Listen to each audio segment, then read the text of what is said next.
Do you ever listen to Neil Oliver's monologues, Boris?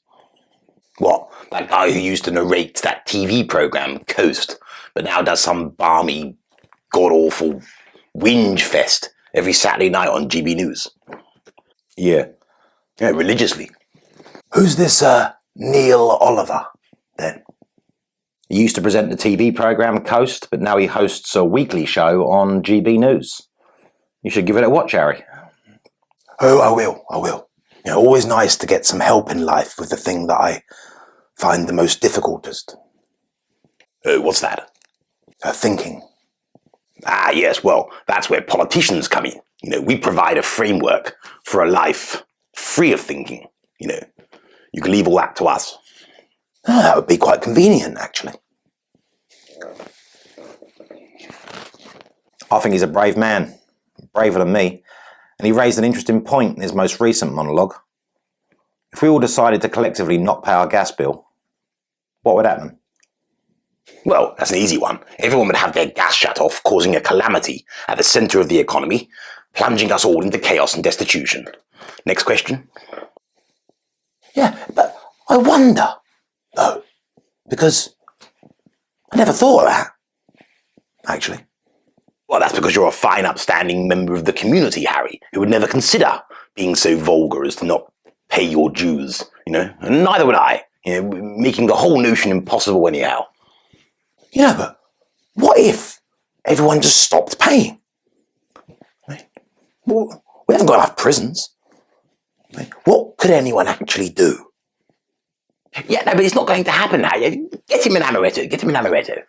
What if, he asked, we all decided to withdraw our money from the bank at the same time, as one? When it transpires they haven't got enough money to honour those deposits, will the fraud of fiat currency finally be exposed? What do you mean? They haven't got enough money to give us all our money back? This is why you're dangerous, This is why Neil Oliver is dangerous. This is why Elon Musk is dangerous. Probably. Look what you've done to Harry. You're befuddling his poor mind. Yeah, it's not right or fair, It's abuse of the partially minded. And what you're failing to contextualize your answer with sufficiently is the enormous success we've had with the fractional reserve banking system. Fractional reserve? Yes, Harry, somebody deposits £100 into the bank then types new money onto the screen and lends an amount that's maybe 10 times more than that, charging interest to a different customer, retaining only a fraction, in this case 10%, in reserve. So they actually don't have it all, We couldn't all go and get our money out at the same time. Harry, when Megan gives you internet access to buy stuff on Amazon... Friday nights and Sunday afternoons, yes.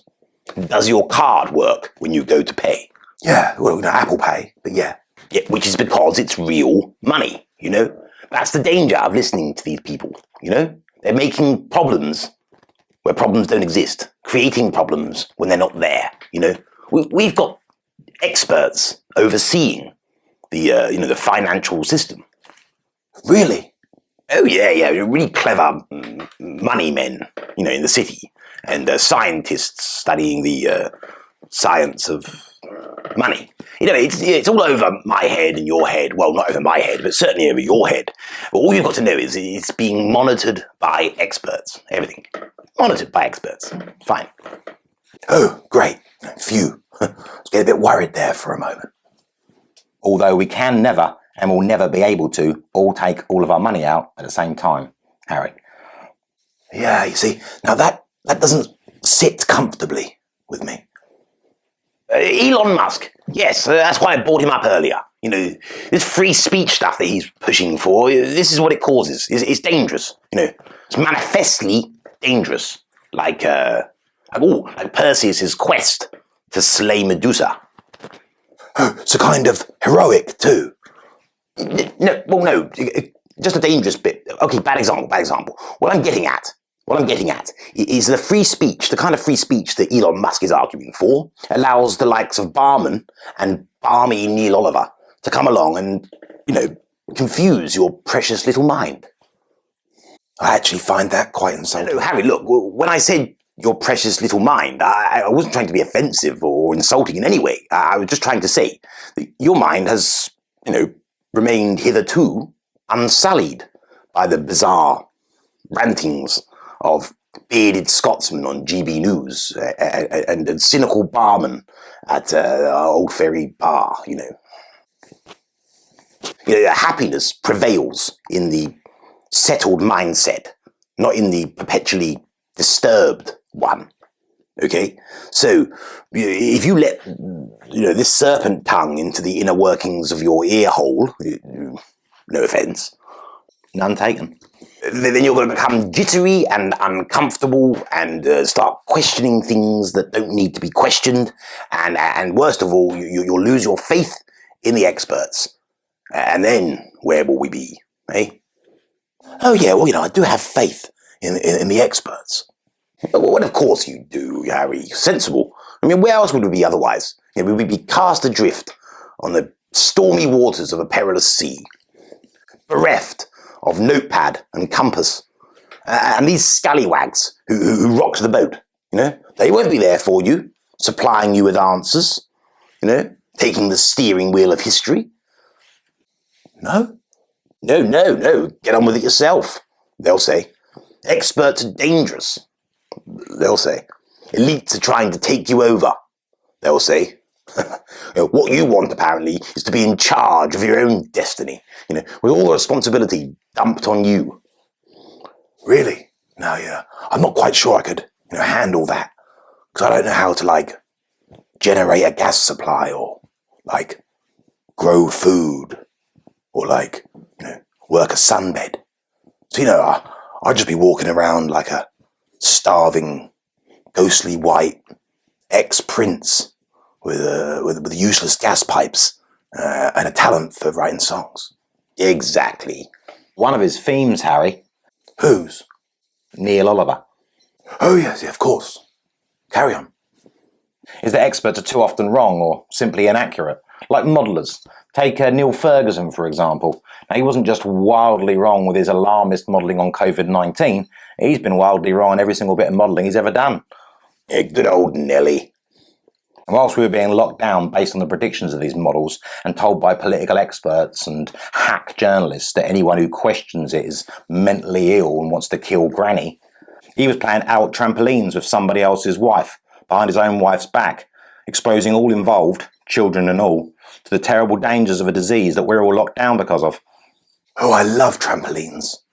Do they have specific trampolines for adults?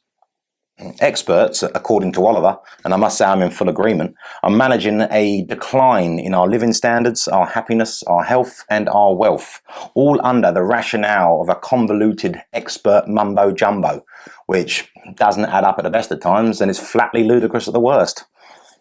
See? A direct attack on the experts. He wants you to navigate your own seas. That's not quite true, Boris, but experts do need to be exposed to proper scrutiny and scepticism if the quality of their work and the purity of their intentions is to be kept on the straight and narrow. My favourite kind of hallway. The very people that create and enact new policies based on this expertise have no intention of following the same rules that they're going to impose on us. Well, now we've certainly entered the inner realms of intellectual hell. Oh, yes, do you like what we've done with the place? We've gone for the full-blown conspiracy theory motif, richly garnished with false accusations and misinformation. It's the same with the climate experts. Fuel costs go up, heating goes down. Oh, here we go. New green taxes, colder rooms, less hot food, fewer showers and baths, whilst those inflicting this financial abuse on us in order to save the planet will be flying around the world in private jets, eating meat, and insisting that everyone else has to eat bugs. Ugh. There's an insidious, despicable, and increasingly obvious attempt to gain full managerial control over previously free citizens. It's disguised as expertise, or cloaked as kindness, or camouflaged as concern for our safety. But it's an undeniable power grab that's only denied by people who are profiteering from it themselves, or that are so addicted to their managed lifestyles that they can neither notice nor admit it. Well, ding, ding, ding. Everybody off. We've finally reached the last stop, the deepest caverns of hell. If you look to your left, you'll see Barman Keys, parroting mad words by mad people. And if you listen to them, well, this is where you'll end up. Working at a bar, bombarding people with nonsense they didn't ask to hear. I am with you on this, Boris. I certainly don't want to think for myself. And, I really respect the experts. I've got an I Love Anthony Fauci baseball cap back on the private jet. Oh yeah, I got one of those too.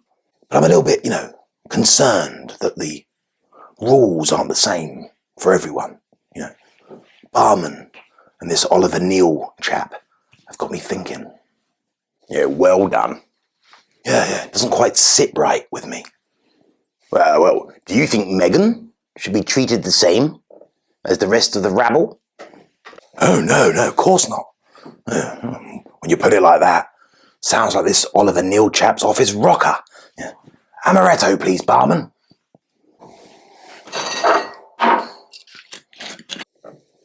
You've just got to know how to communicate to them, and in the end, they'll come round. Oh, sorry. That was the video, and if you liked it, press the like button. If you want to share it, press the share button. If you want to be notified to further videos, press the notification bell. And if you subscribe to the channel and the message, then subscribe to the channel and the message by hitting the subscribe button. Thank you.